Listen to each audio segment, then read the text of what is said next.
ಸಲಿಂಗ ಗ್ರಾಮದ ಆರೋಪದ ಮೇಲೆ ಸೂರಜ್ ರೇವಣ್ಣ ಅವರು ಬಂಧನ ಆಗಿದೆ ಸರ್. ಈಗ NDA ಮೈತ್ರಿ ಪಕ್ಷದ ಭಾಗ ಕೂಡ ಅದು. ಸೊ ಏನ್ ಹೇಳಕ್ ಬಯಸ್ತಾರೆ? ಯಾಕಂದ್ರೆ ಒಬ್ಬರಾದ್ಮೇಲೆ ಒಬ್ಬರ ಆರೋಪಗಳು ಕೇಳಿ ಬರ್ತಾನೆ ಇದಾವೆ.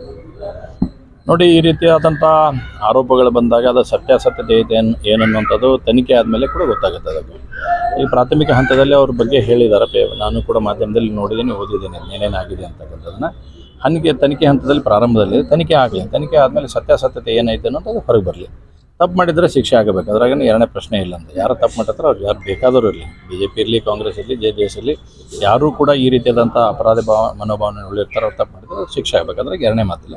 ತನಿಖೆ ಮೊದಲು ನಡೀಲಿ, ಆದರೆ ಯಾವುದೋ ಅದಕ್ಕೆ ರಾಜಕಾರಣ ಮತ್ತು ಬೆರೆಸುವಂಥ ಪ್ರಯತ್ನ ಆಗಬಾರ್ದು. ಅದೊಂದೇ ಕೇರ್ಫುಲ್ಲಾಗಿ ತೆಗೆದುಕೊಂಡು ಮಾಡುವಂಥ ಪ್ರಯತ್ನ ಆಗಬೇಕು ಅಂತ ವಿಷಯ. ನೋಡೋಣ, ಈಗ ಪ್ರಾಥಮಿಕ ಹಂತದಲ್ಲಿ ಇರ್ತಕ್ಕಂಥ ಕಾರಣಕ್ಕಾಗಿ ಅದನ್ನು ರಾಜಕಾರಣ ಅಂತ ಆಯಿತು ಅಥವಾ ಏನಾಯಿತು ಅಂತ ಹೇಳೋಕ್ಕಾಗಲ್ಲ. ನಾನು ಅರ್ಥ ಹೇಳಿದೆ, ಮೊದಲು ಒಂದು ಸ್ವಲ್ಪ ತನಿಖೆ ನಡೀಲಿ. ಅವ್ರದ್ದು ತನಿಖೆ ನಡೆದ್ಮೇಲೆ ಸತ್ಯಾಸತ್ಯತೆ ಏನೇನು ಗೊತ್ತಾಗುತ್ತೆ. ನಮಗೂ ಕೂಡ ಮುಂದೆ ಇದ್ರ ಬಗ್ಗೆ ಇನ್ಫಾರ್ಮೇಷನ್ ಸಿಗುತ್ತೆ, ಏನೈತಿ ಏನಿಲ್ಲ ಅಂತಕ್ಕಂಥದ್ದು ಮಾಹಿತಿಗಳು ಬರ್ತಾವೆ. ಅದು ಬಂದಮೇಲೆ ಅದು ಸೆಕೆಂಡ್ ರಿಯಾಕ್ಷನ್ ಕೊಡ್ತಾರೆ. DCM ಹುದ್ದೆ ಮತ್ತೆ ಮುನ್ನೆಲೆಗೆ ಬಂದಿದೆ ಕಾಂಗ್ರೆಸ್ ಸರ್ಕಾರದಲ್ಲಿ.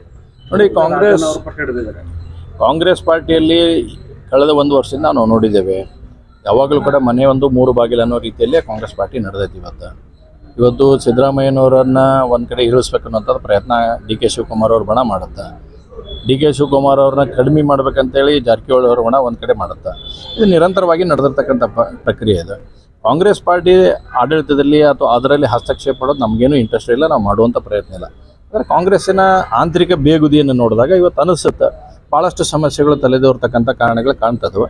ಮುಂದಿನ ದಿನಮಾನಗಳಲ್ಲಿ ಇದ್ರದ್ದು ಬಹುದೊಡ್ಡದಾದಂಥ ಪರಿಣಾಮ ಕಾಂಗ್ರೆಸ್ ಪಾರ್ಟಿ ಮೇಲೆ ಡೆಫಿನೆಟ್ಲಿ ಆಗುತ್ತೆ. ಲೋಕಸಭಾ ಚುನಾವಣೆ ನಂತರ ರಾಜ್ಯ ಸರ್ಕಾರ ಬಿದ್ದೋಗುತ್ತೆ ಅನ್ನೋ ಮಾತುಗಳನ್ನು ತಾವೇ ಈ ಹಿಂದಿನಿಂದ ಹೇಳ್ಕೊಂಡು ಬರ್ತಾ ಇದ್ದೀವಿ. ನೋಡ್ರಿ, ಇವತ್ತು ಅದಕ್ಕೆ ಪೂರಕವಾಗಿ ನೀವು ಕೇಳಿದ ಪ್ರಶ್ನೆನೇ ಐತಿ. 3 ಮಂದಿ DCM ಮಾಡ್ಬೇಕಂತ ಹೇಳತ್ತಾರ. ಯಾವ ಕಾರಣಕ್ಕಾಗಿ 3 ಮಂದಿ DCM ಆಗಿದ್ರೆ? ಅದಕ್ಕೆ ನಾನು ಹೇಳಿದ್ದೀಗ ಅಷ್ಟೇ. ಈಗ ಅದರದ ಮುಂದುವರೆದ ಭಾಗ ಈಗ ಪ್ರಾರಂಭ ಆಗೈತಿ. ಅದೇ ಒಂದು ಪ್ರಾರಂಭ ಆಗೈತಿ.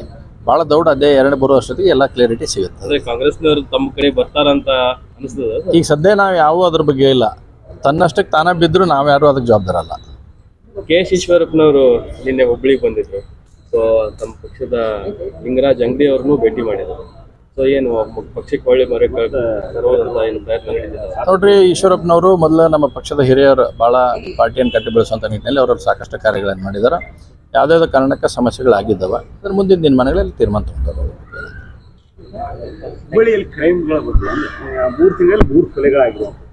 ಅಂದರೆ ಪೊಲೀಸರ ಒಂದು ನೋಡಿ, ನಾನು ಕಳೆದ ಸಲ ಪತ್ರಿಕಾಗೋಷ್ಠಿ ಮಾಡಿದಾಗೂ ಕೂಡ ತಾವೆಲ್ಲರ ಮುಂದೂ ಭಾಳ ಸ್ಪಷ್ಟವಾಗಿ ಹೇಳಿದೆ, ಕ್ರೈಮು ಭಾಳ ಮಿತಿಮೀರಿ ಹೋಗ್ತಾ ಇದೆ ಅಂತಕ್ಕಂಥ ಮಾತನ್ನು ಹೇಳಿದ್ವಿ. 2 ವಿಶೇಷವಾಗಿ ನೇಹ ಹತ್ಯೆ ಆದಾಗ ಮತ್ತು ಅಂಜಲಿ ಹತ್ಯೆ ಆದಾಗ.